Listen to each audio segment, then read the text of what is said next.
Right guys, in this video I'm going to cover the Man City allegations and how this could affect Liverpool, with potential titles, potential Middle Eastern new owners. Would they be put off with all this that's going on?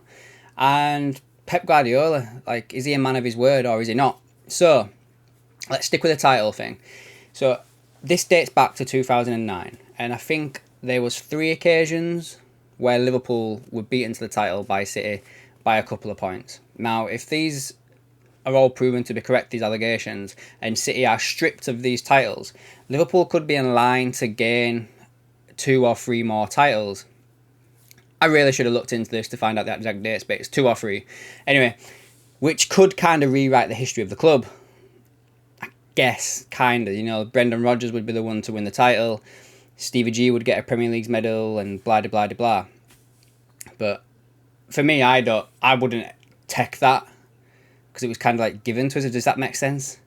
Yeah, we would have won it on merit, I guess, but because we didn't be found out we were cheating, which is basically what it is, guys. If it's found out, sorry City fans, I'm not dogpiling, but if you are found guilty of this, it is cheating in a way. But yeah, I don't think I'd be buzzing about it, if I'm being honest. I think I'd be a little bit cheerful about Gerrard winning one. I'd like that, and it'd stop some of the songs that I mentioned about him. But yeah, I think there'd still be a little bit of a bitter taste if we were just awarded them, because of all this. So that's the title situation. Pep Guardiola, man of his word. When UEFA were looking into City due to financial fair play breaches, he said that if he found out the club was lying to him about anything to do with this, he would walk. Now, myself and I'm sure many of the opponent fans to City kind of think that Pep is a bit overrated, which before I get there, just let me explain that a little bit.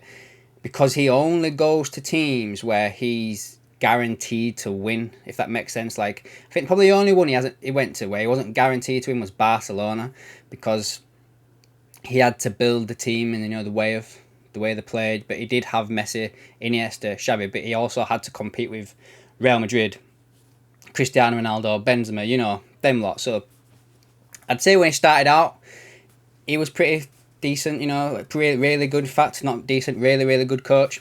Then he went to Bayern, which was a team that's basically steamrolled the Bundesliga for years. And then he's gone to City, where he's got unlimited cash funds. I really would like to see Guardiola go to a club where he's not given unlimited funds and where he's not guaranteed success.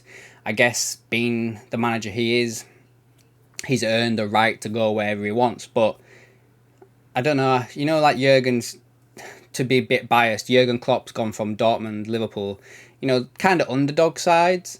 If he was to go to Spain, for instance, I could see Jurgen going to somewhere like Atletico Madrid or something like that. He wouldn't go to Real or Barca. Do you know what I mean? So, yeah, that's basically what I'm trying to say about Guardiola. Is if he was to leave, if it came out that these allegations were correct, he'd step up in my estimation as a coach, as having a bit of something about him and being a man of his word, basically. Which, fair enough. All power to you, Pep, for doing what you need to do. Now, I guess the main issue surrounding Liverpool fans is, would this affect any Middle Eastern interest in buying the club as we're up for sale now? Now, I don't think it would, because I see that these people that want to buy Liverpool are smart business people from wherever they are in the world, not just the Middle East. But you would probably take this as a learning curve and learn from this what you can do and what you can't do, so you just won't get caught out, basically. Todd Bowley's been doing some very interesting things at Chelsea, like signing players down to 8-year contracts, and I don't really see a problem with that, but the UEFA do, or whoever's in charge does, because apparently they're trying to put a limit on player contracts, which would be 5 years instead of 8. There's too much regulation sometimes in football, don't you think? I'm all for some stuff, like financial fair play, surviving within your means, but if you want to sign a player to an 8-year contract, then that's on you for taking that risk, because who's to say that player is going to be any good? You sign this player down to an 8-year contract. If he comes out shit, then you're tied up with that player for 8 years with all that money that you're giving him weekly unless you can sell him off. Do you know what I mean? So you're taking the risk as well as benefiting from spreading the cost out over 8 years. You know, it's not like a win-win situation. You've got to take a bit of risk to try and win something. But yeah, I don't think it would affect any sort of Middle Eastern interest in Liverpool at all, just because I think they'd probably take it as a learning curve, and they probably are smart business people anyway.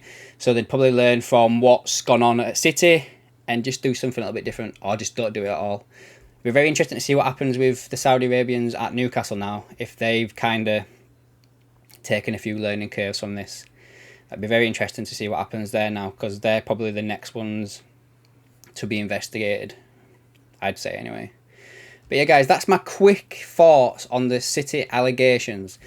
Probably don't mean a lot, probably a bit of a rubbish video, but I just thought I'd get them out there because I have been asked a few things like over on Twitter and that about my opinion on it all. So I just thought I'd let you all know in the video. Give this video a like if you've liked it. Let me know down in the comments down below what your opinion is on all of this. And if you're new here, subscribe to the channel to keep up to date with everything else I've got going on. And I'll catch you in the next one.